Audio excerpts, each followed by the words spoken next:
Vamos a ver cómo los antiguos egipcios construyeron las pirámides con piedras hechas por el hombre, que tienen la apariencia de roca natural.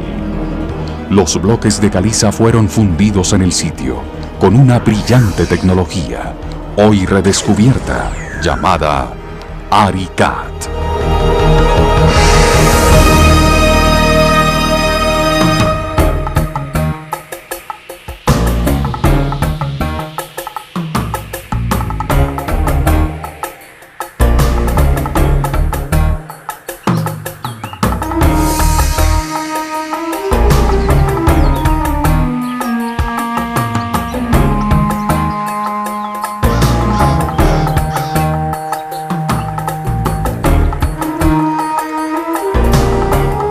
Las pirámides, algunas como esta, enormes y majestuosas.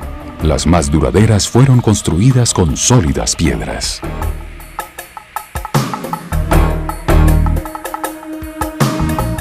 Piedras que han guardado un secreto durante miles de años. Solo hasta ahora, aunque parezca increíble, se ha logrado resolver el antiquísimo misterio de estas piedras egipcias.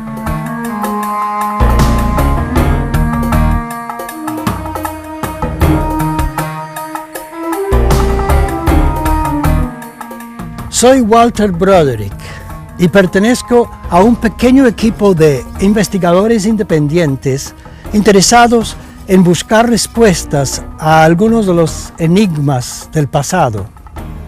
En la actualidad nos hemos enfocado en el misterio que encierran estas piedras egipcias, pues encontramos que la mayoría de la gente tiene un concepto equivocado acerca de ellas.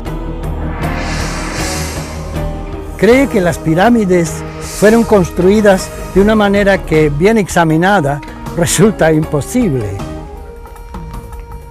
A generaciones de niños de colegio se les ha pedido imaginar vastos ejércitos de esclavos egipcios que tallaban las piedras en lejanas canteras, las jalaban hasta aquí al lugar de las pirámides y luego las elevaban hasta colocar cada una en su sitio exacto. Pero, ¿cómo podría haberse hecho esto en realidad?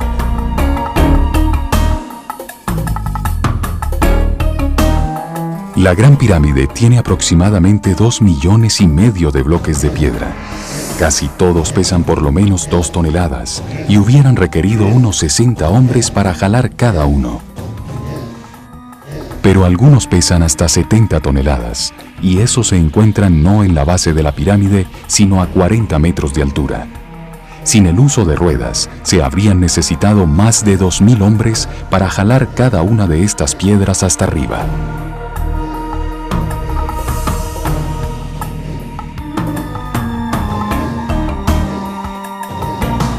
¿Cómo lograron construirla en tan solo 20 años, que fue lo que reinó el faraón Keops? Para lograrlo, habrían tenido que colocar en su sitio por lo menos 400 bloques diarios a partir del día en que el faraón asumió el trono.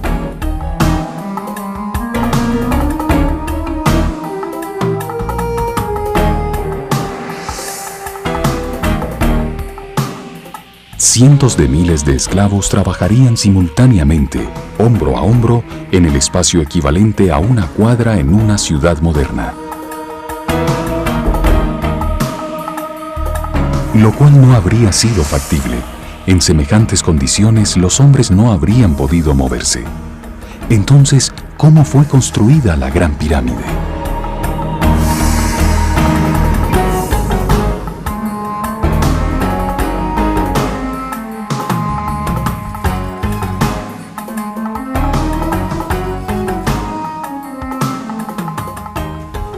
¿Cómo podrían haber cortado estas piedras, que son extremadamente duras, con solo las herramientas más primitivas? En el mejor de los casos, habrían tenido una sierra de cobre, algo parecido a esto.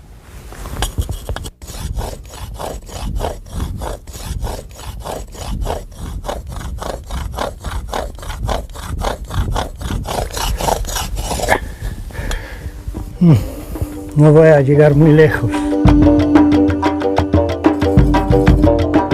¿Y cómo transportaron piedras tan grandes cuando aún no se conocía la rueda y por tanto no existían poleas para elevarlas en el aire?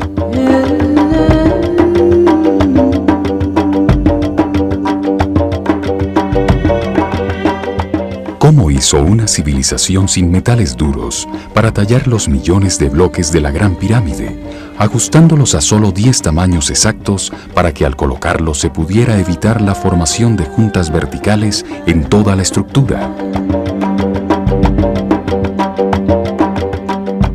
Por fin se ha encontrado la respuesta, pero antes de revelar el secreto de cómo las pirámides fueron fundidas en el sitio, observémoslas más de cerca. Y sobre todo, examinemos con cuidado estas misteriosas piedras con las que fueron construidas.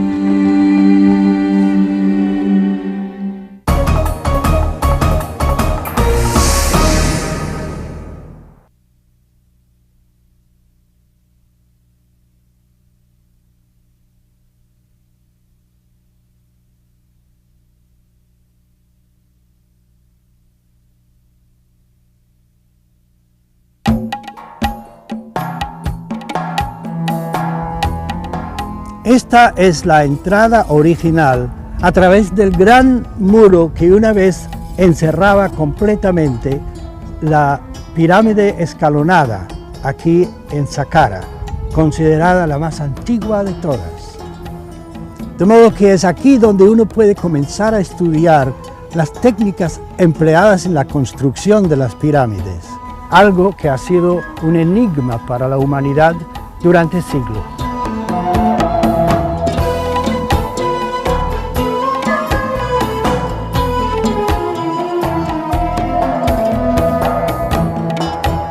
Las pirámides en Egipto están concentradas en un área relativamente pequeña, muy cerca al Cairo, al oeste del río Nilo.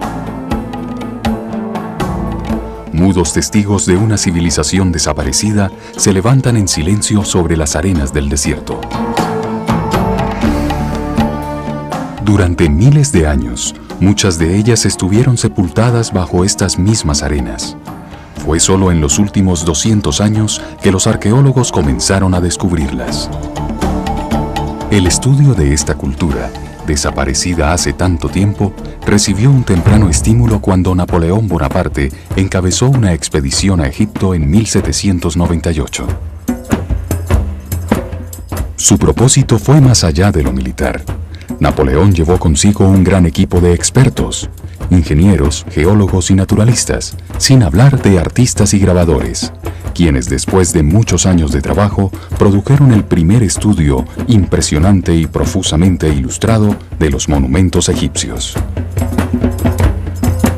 Gracias a Napoleón, fueron los franceses los que realizaron el primer inventario serio de cientos de tumbas y templos, de la majestuosa Esfinge y de las gigantescas pirámides de Egipto. El trabajo fue continuado más tarde por otros europeos, estudiosos alemanes y británicos, entre otros, y también por norteamericanos. Los arqueólogos trabajaron sin cesar a lo largo de los siglos XIX y XX.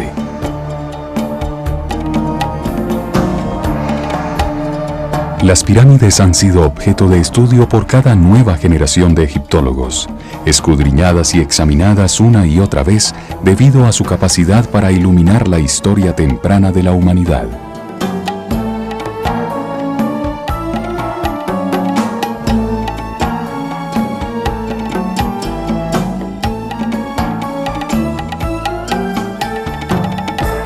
Sin embargo, y a pesar de tan largos y exhaustivos estudios, muchos misterios quedaron sin resolver y muchas preguntas sin respuesta. Hasta ahora, nadie había encontrado una respuesta convincente a una pregunta aparentemente sencilla: ¿cómo fueron construidas las pirámides?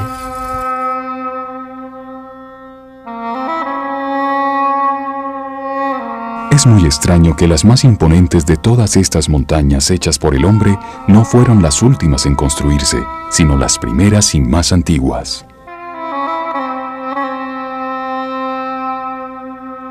Asombrosa por su perfección, la complejidad de su diseño y también por sus gigantescas proporciones. Tiene la altura de un edificio de 60 pisos. La Gran Pirámide de Keops se encuentra al lado de la moderna ciudad de El Cairo.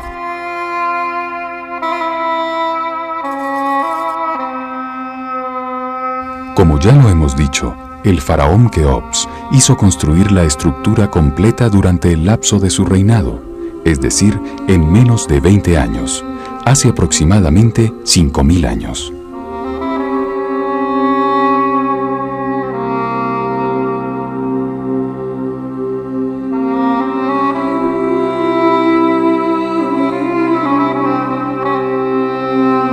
La única pirámide comparable como logro de diseño y construcción es esta, la primera que se construyó, la pirámide escalonada, levantada aquí en Saqqara unos 100 años antes de la Gran Pirámide.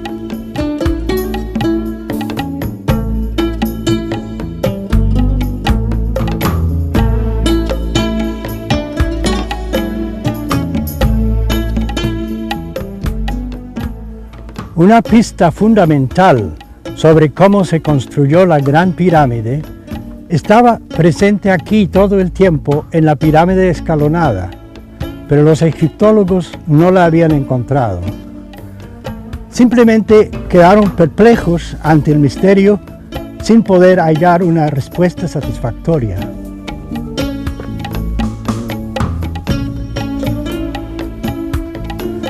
Parece que no estaban buscando en el lugar correcto. Los que examinaban las piedras de las pirámides eran arqueólogos, historiadores, ingenieros y arquitectos. Cuando estas piedras fueron sometidas al ojo analítico de otra clase de científico, comenzaron a revelar su secreto.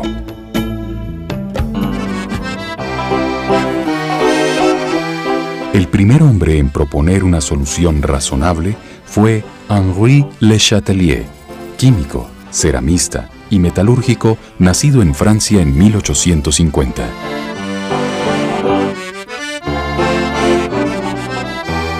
A comienzos del siglo XX, observó que la famosa estatua de Kefren no tenía en su superficie marcas de las herramientas con las que pudo haber sido tallada.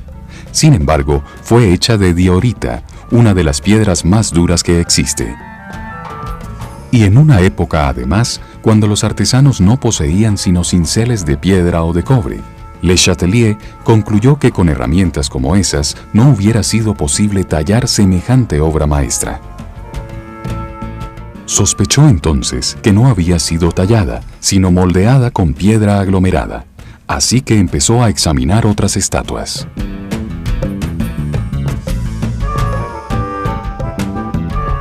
Se concentró en unas aparentemente esmaltadas, cortó secciones de ellas con una sierra de diamante y encontró que el esmalte no era una capa aplicada a la superficie, sino parte integral del material en el que estaba hecha la estatua.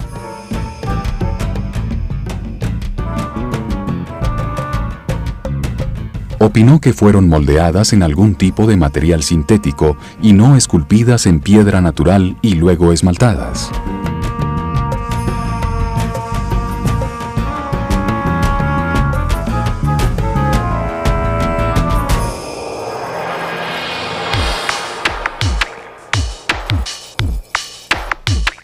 En tiempos más recientes, en Saint-Quentin, cerca de París, otro francés, el Dr. Joseph Davidovits, retomó el estudio donde lo había dejado su predecesor.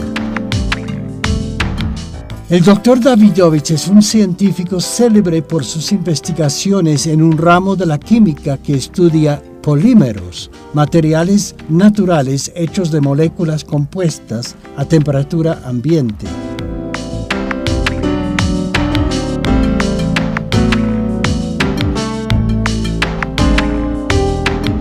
Ha enseñado en varias universidades de los Estados Unidos, ha publicado 2 importantes estudios sobre las pirámides y ha patentado una serie de productos para la manufactura de cementos y concretos. En 1998, el profesor Davidovits recibió la condecoración Chevalier de l'Ordre National du Mérite del Estado francés por su labor investigativa y sus numerosas patentes en la producción de cementos.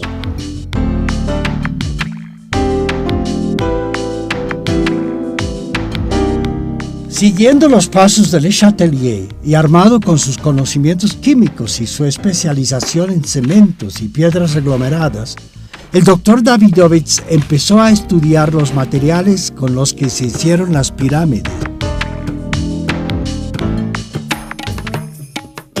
¿Cómo pudieron tallarlas?, se preguntó, y tan perfectamente, con las herramientas primitivas de las que disponían aquellos trabajadores del antiguo Egipto. En el mejor de los casos, tenían que haberlas cortado con serruchos de cobre. Ahora bien, el cobre es un metal blando que no sirve para tajar duros bloques de piedra caliza como los que se utilizaron para construir las pirámides. El profesor Davidovits quedó convencido de que un examen más detallado de esos mismos bloques podría resolver el enigma.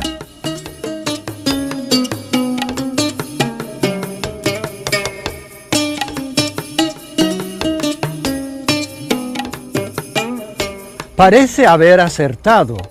En todo caso, encontró evidencia que sugiere que los bloques de caliza no eran piedras cortadas, sino bloques artificialmente aglomerados que al secar tienen toda la apariencia de piedras naturales. Los bloques de las pirámides son de roca caliza, una piedra formada por los sedimentos de esqueletos y de conchas fosilizadas. Estos restos fosilizados se encuentran normalmente sedimentados en capas horizontales. Sin embargo, en las piedras de la Gran Pirámide los encontré mezclados hacia todas las direcciones en un revoltijo al azar, como si hubieran sido mezclados artificialmente.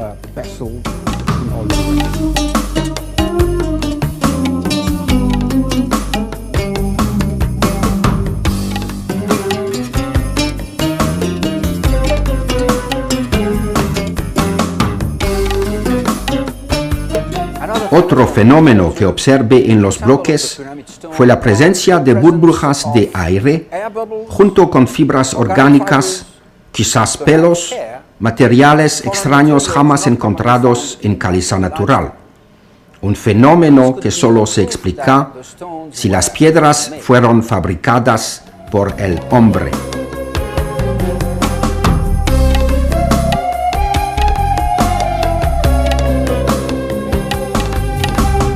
Algo más me intrigaba.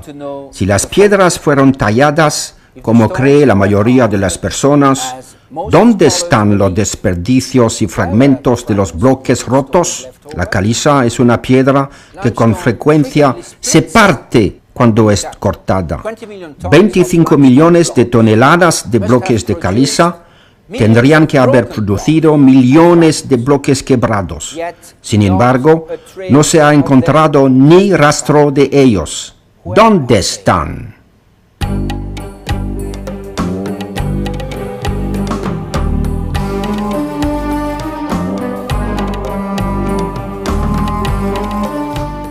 Para confirmar aún más su sospecha de que las piedras de las pirámides fueron moldeadas artificialmente, el doctor Davidovits descubrió una pista clave no muy lejos de su casa.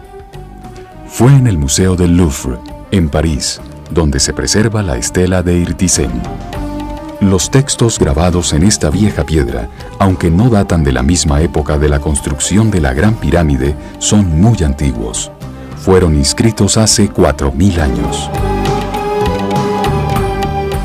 Esto es la estela funeraria y autobiográfica de un maestro artesano de la casta sacerdotal de nombre Irtisen, quien vivió 2000 años antes de Cristo.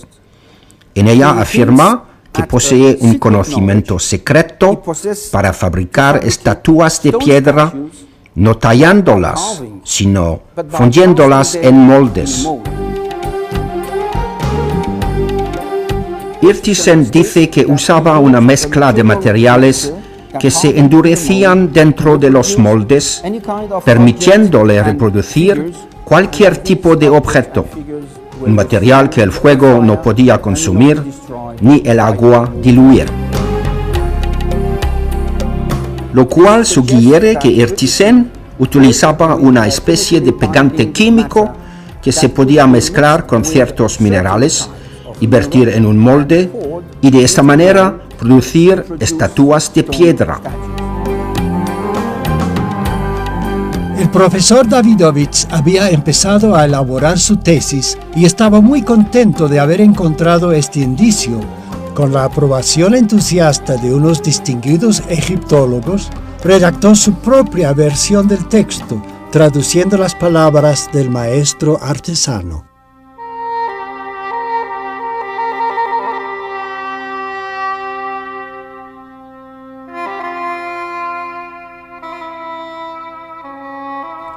Conozco el secreto de los jeroglifos. Conozco las cantidades exactas de la receta para fundir piedra, para vaciarla en el interior de moldes y darle forma a un miembro en su lugar preciso. Conozco el andar de la figura de un hombre y la de una mujer, el instante para una postura realista, la humillante sumisión de un cautivo solitario, la mirada en los ojos de quien contempla a su hermana, el rostro asustado de un extranjero bajo custodia, el empuje del brazo de quien vence al hipopótamo, la pose del que corre.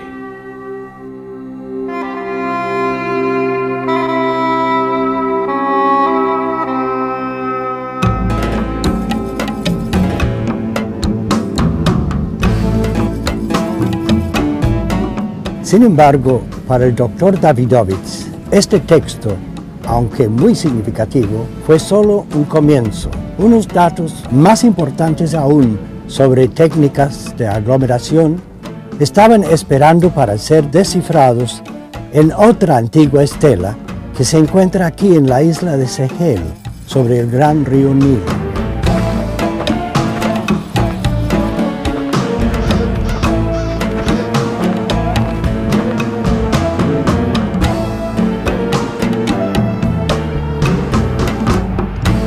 Finalmente, el profesor Davidovich iba a desenredar el misterio de cómo se hicieron las pirámides mediante una lectura cuidadosa e innovadora de los jeroglíficos que están tallados en la superficie de esta roca.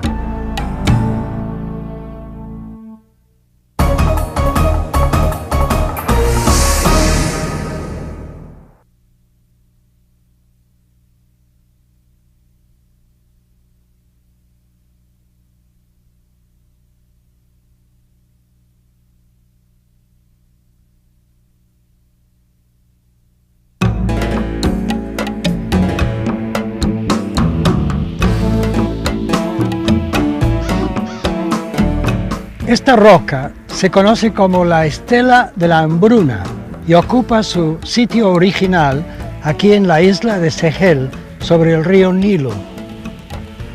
Su texto aparece, como pueden ver, en jeroglíficos, ocupando 32 columnas que deben leerse de derecha a izquierda.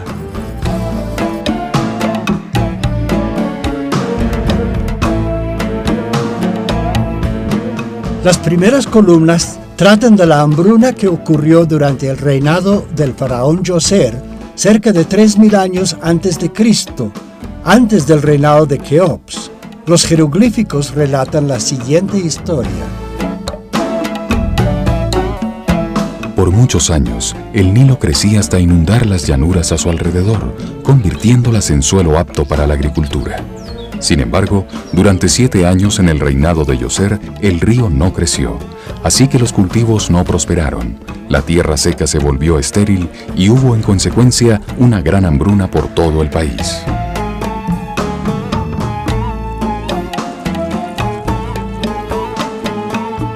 Pero el interés del profesor Davidovich se enfocó no tanto en los pasajes históricos sobre la hambruna, como en aquellos que describen una fórmula química empleada en tiempos antiguos por un sacerdote, el sabio Imhotep, para fabricar bloques de piedra aglomerada.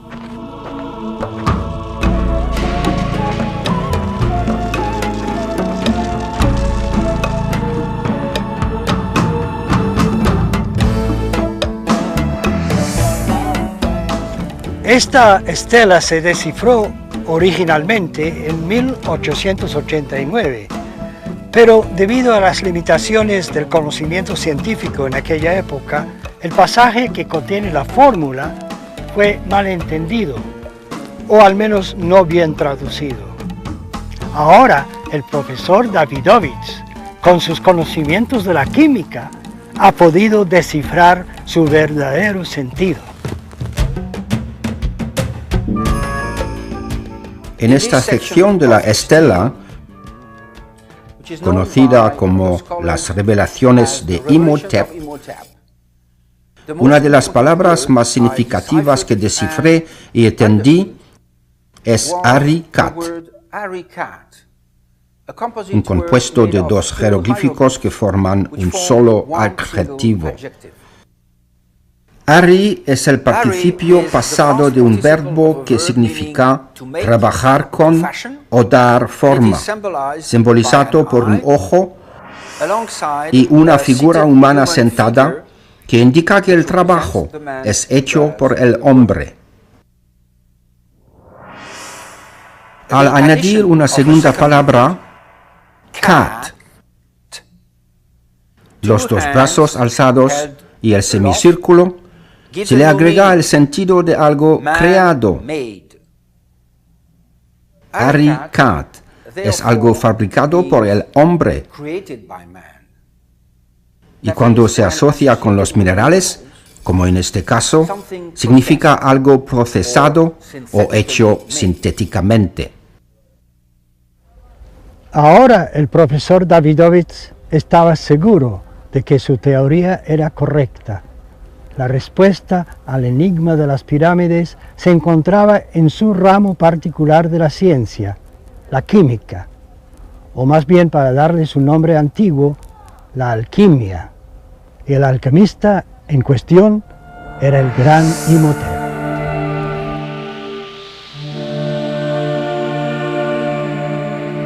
Canciller y sumo arquitecto del faraón Djoser, fue Imhotep quien diseñó y construyó la pirámide escalonada en Saqqara, la primera manifestación de conocimientos superiores que se conoce en Egipto.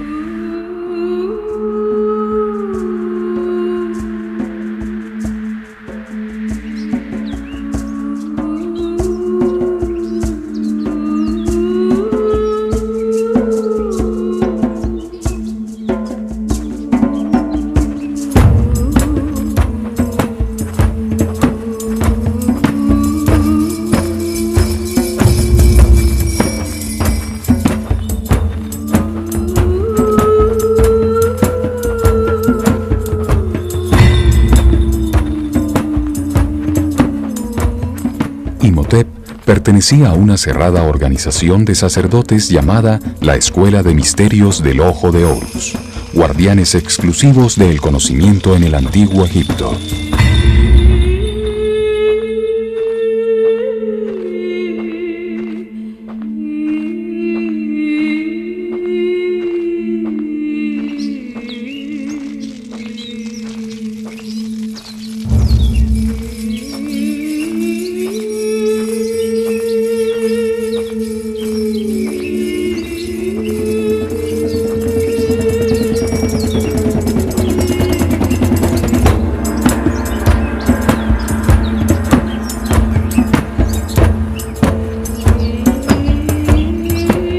Imhotep, cuyo nombre quiere decir el sabio que viene en paz, fue venerado en Egipto durante 3000 años, es decir, desde su propia época hasta las conquistas de Egipto por los griegos y los romanos.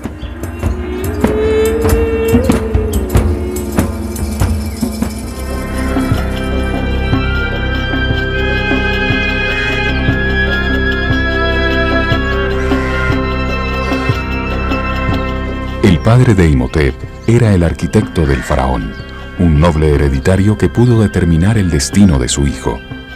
Decidió matricularlo en el sacerdocio, y a una muy temprana edad, la madre de Imhotep llevó a su hijo por el río Nilo hasta su nuevo hogar en el templo de Anu.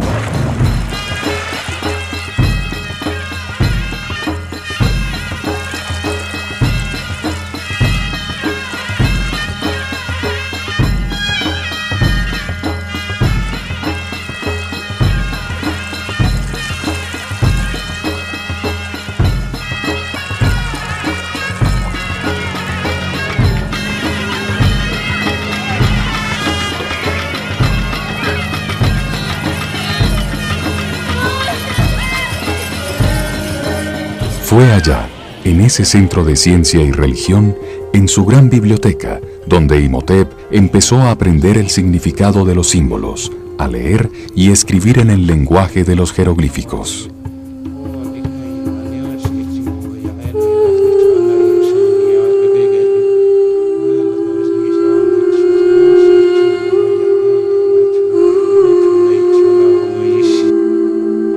Con el transcurso del tiempo, estudió diseño de templos, además de técnicas constructivas, geometría, medicina y todo lo que los sabios sacerdotes habían entendido sobre la estructura del universo.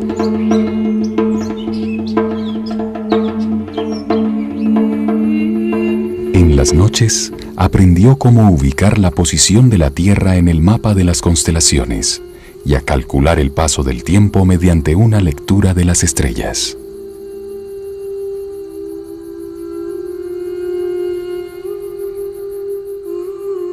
Su guía espiritual le enseñó el significado sagrado de las deidades egipcias con sus cabezas de animales, cada una representando una cualidad universal bien expresada por el animal. El halcón con su agudeza y excelente visión, el zorro con su astucia, y así por el estilo.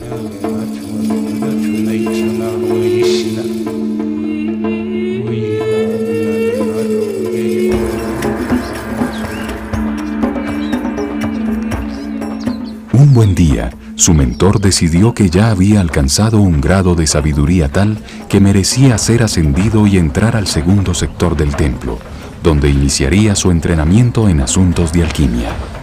Los más experimentados alquimistas trabajaban allí, aglomerando la piedra para moldear las vasijas sagradas.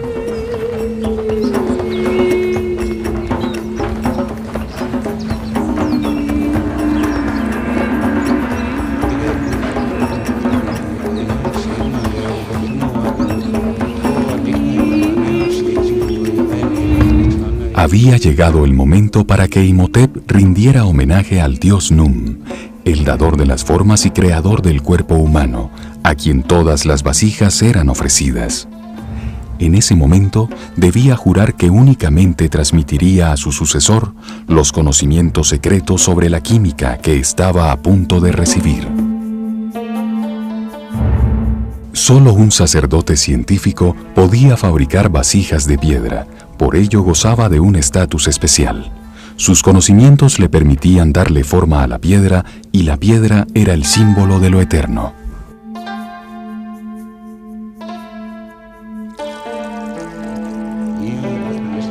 Ahora Imhotep pertenecía al cerrado círculo de los que sabían usar las sustancias químicas transformadoras.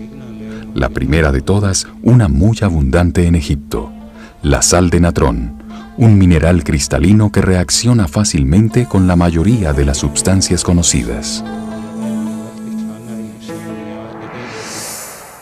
El natrón es una sal que es en realidad carbonato de sodio. Abunda en el desierto y en Wadi el Natrón. Los alquimistas egipcios lo utilizaban para catalizar la reacción química entre diferentes minerales silíceos. La sal de natrón también se usaba para hacer el pan sin levadura, que era el alimento nacional, para momificar, ya que preserva la carne por mucho tiempo después de haber cesado las funciones vitales. La sal de natrón jamás perdió su valor sagrado.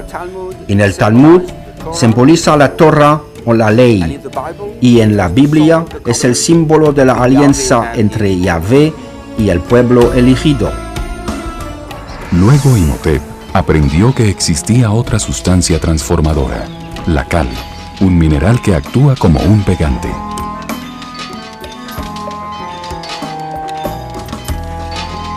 Aprendió que para producir la cal había que quemar y reducir a cenizas rocas como la caliza y la dolomita, formadas por los restos sedimentados de los organismos marinos.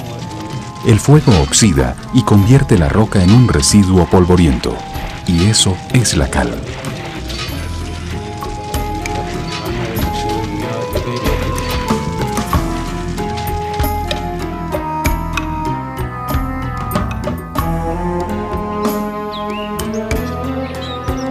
Las cenizas de leña también son ricas en cal, y los sacerdotes establecieron la costumbre de recibir como ofrenda las cenizas de las cocinas de todo Egipto.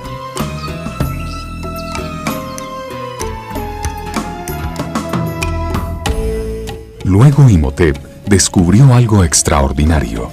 Cuando la cal se mezcla con sal de natrón en agua, se produce una tercera sustancia, mucho más corrosiva, que causa una fuerte reacción química y transforma a los demás materiales. Había encontrado lo que conocemos hoy como soda cáustica. Cuando Imhotep mezcló la sal natrón y la cal en el agua, se inició una fuerte reacción química. El natrón se disolvió en el agua y las partículas de cal se dispersaron, quedando en suspensión, produciendo soda cáustica. Todo mineral silíceo que contenga agua en su estructura reacciona fácilmente con la soda cáustica, formando silicato de sodio, lo que los antiguos llamaron vidrio soluble. El vidrio soluble, mezclado con los minerales azules, la turquesa y la crisócola, producen un pegante especial, un cemento basado en agua, usado para moldear vasijas y estatuas en piedra.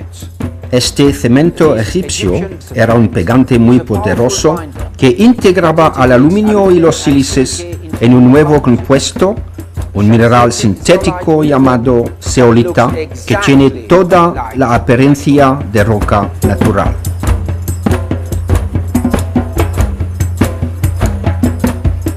Como ya veremos, no pasaría mucho tiempo antes de que los sacerdotes egipcios llevaran esta técnica a su conclusión lógica. Pronto estarían produciendo ya no pequeñas estatuas, sino inmensas montañas artificiales de piedra.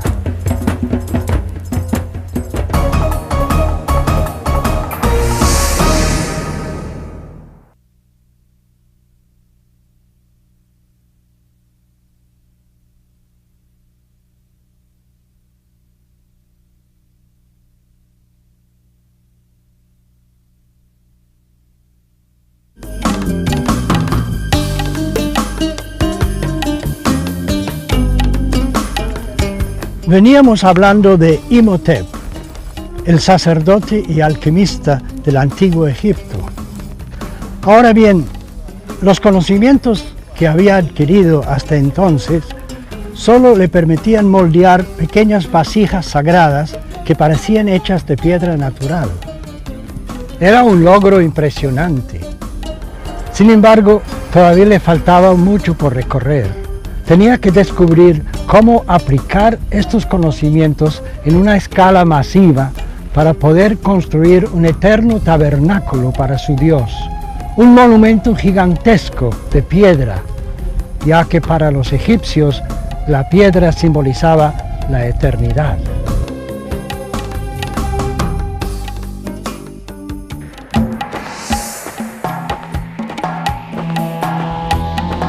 Imhotep intuía que la solución estaba en reproducir el pegante mineral usado por la naturaleza para solidificar los restos de organismos marinos en la formación de rocas calizas muy duras, capaces de resistir presiones enormes, un sol inclemente y unas lluvias recias durante millones de años.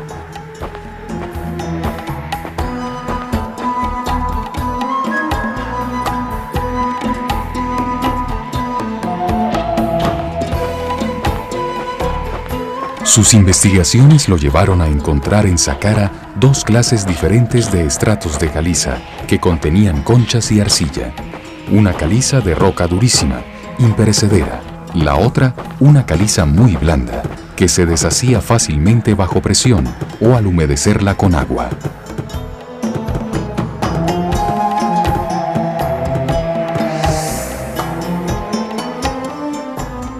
En el borde de la plataforma de Saqqara encontré dos tipos distintos de piedra caliza.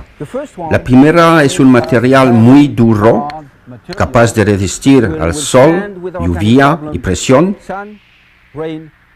Y en el medio encontré un material muy blando que se puede desagregar muy fácilmente. Este puede ser el material requerido en el proceso de reaglomeración del bloque de piedra caliza.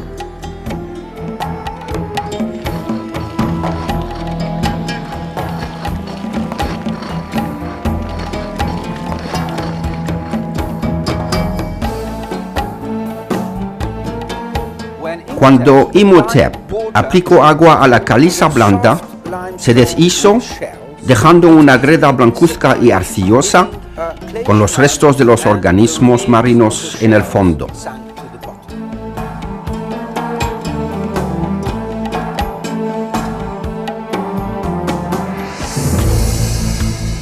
Solo le faltaba encontrar cuáles sustancias debía agregar para endurecer la greda de nuevo y así formar bloques que tuvieran la misma consistencia compacta y dura de la caliza imperecedera. Seguramente Imhotep experimentó con varias sustancias hasta que mezcló esa greda de caliza suave con soda cáustica. Eso desató una reacción entre la greda y la cal, que produjo un poderoso pegante.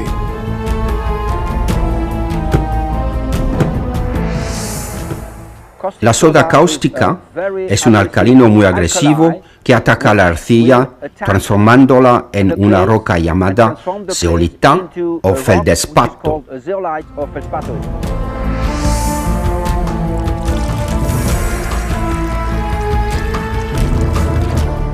El mismo pegante geológico que normalmente necesita miles o tal vez millones de años para formar una piedra, consolidaba y solidificaba conchas y demás agregados en cuestión de 24 horas, y se demoraba unos 30 días más hasta secar completamente.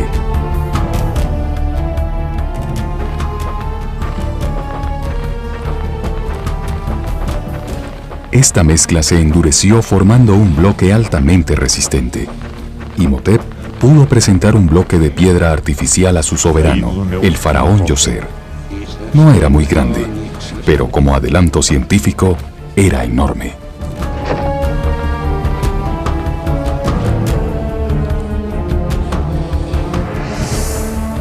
Imhotep había inventado el Arikat, la tecnología para moldear piedras que utilizaría en la construcción de la primera pirámide.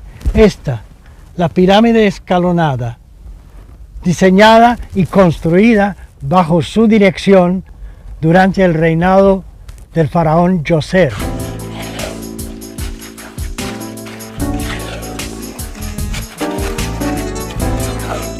Con el tiempo, la antigua alquimia de Imhotep se perdió, para ser reinventada 5000 años después por el profesor francés Joseph Davidovich en su laboratorio de Saint-Quentin, cerca de París.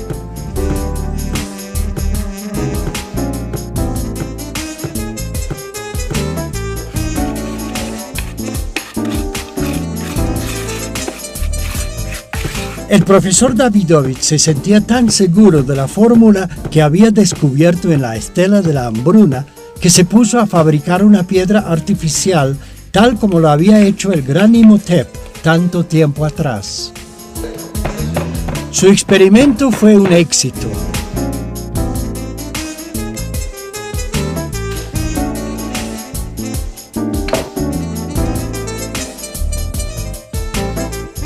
Decidió fabricar una piedra más grande, de las mismas dimensiones de aquellas que se ven en la pirámide de Keops. Siguiendo la receta de Imhotep, el profesor produjo un bloque de 2 toneladas.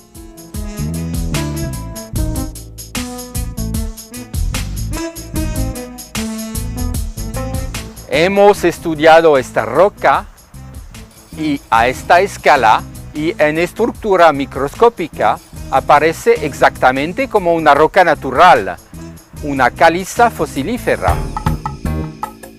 Si el profesor Davidovich tiene razón al afirmar que los antiguos egipcios habían desarrollado tan sofisticada tecnología, entonces, ¿por qué no llegó hasta nuestros días? El cemento Portland, como lo conocemos, no se inventó sino hasta el inicio del siglo XIX.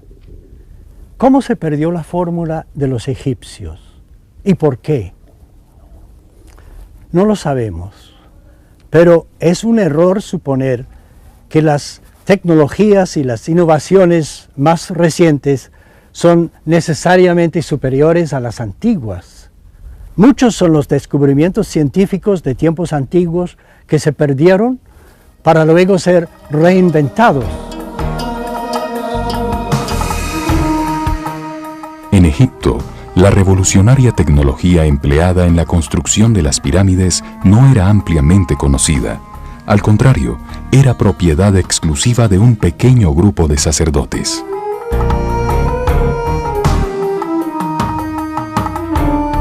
Por lo tanto, podría desaparecer fácilmente durante los 2 periodos intermedios de guerras y revueltas internas que desgarraron a Egipto, sin hablar de las sucesivas invasiones y los saqueos de los tesoros egipcios por parte de los etíopes, los sirios, los persas, los romanos, los nubios y los griegos a lo largo de miles de años.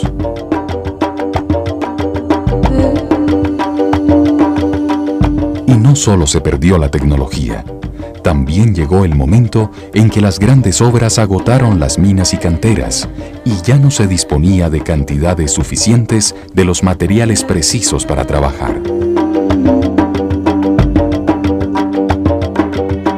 Existen jeroglíficos que registran sus expediciones en busca de los materiales requeridos y, como se sabe, no los encontraron.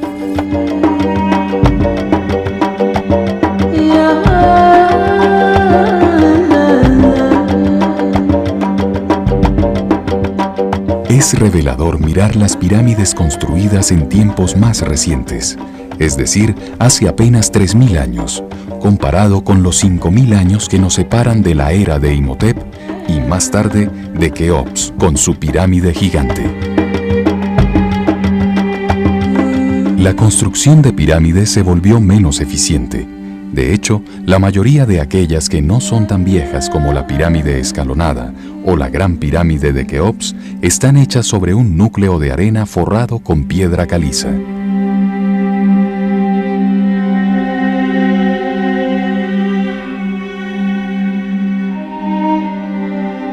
Tenemos 2 tipos diferentes de construcción de pirámides. A lo lejos, la pirámide de Djoser, hecha con bloques de piedra caliza elaborados en moldes. Y aquí detrás, la pirámide del faraón Userkaf de la quinta dinastía, que fue construida 100 años después de la gran pirámide de Keops. Es un conjunto de piedras naturales que provenían de las cercanías o directamente del suelo de aquí.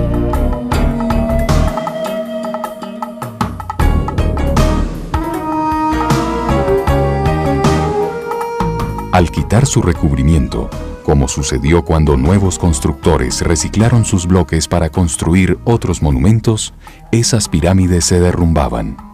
Su material no era comparable con aquellas piedras duraderas con las que se hicieron las estructuras más antiguas.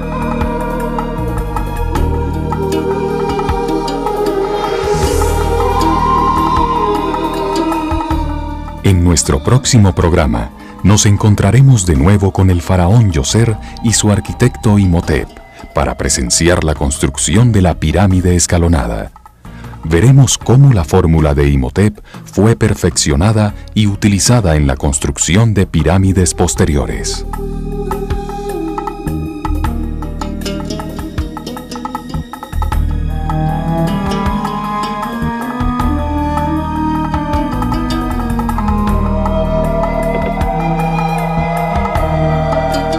Seremos testigos de cómo el tamaño de las piedras aumentó gradualmente durante la era de la construcción de las pirámides, desde los pequeños bloques de Imhotep que pesaban unos pocos kilos hasta los enormes bloques y vigas de soporte que pesaban cientos de toneladas, imposibles de jalar y elevar sin ruedas ni poleas.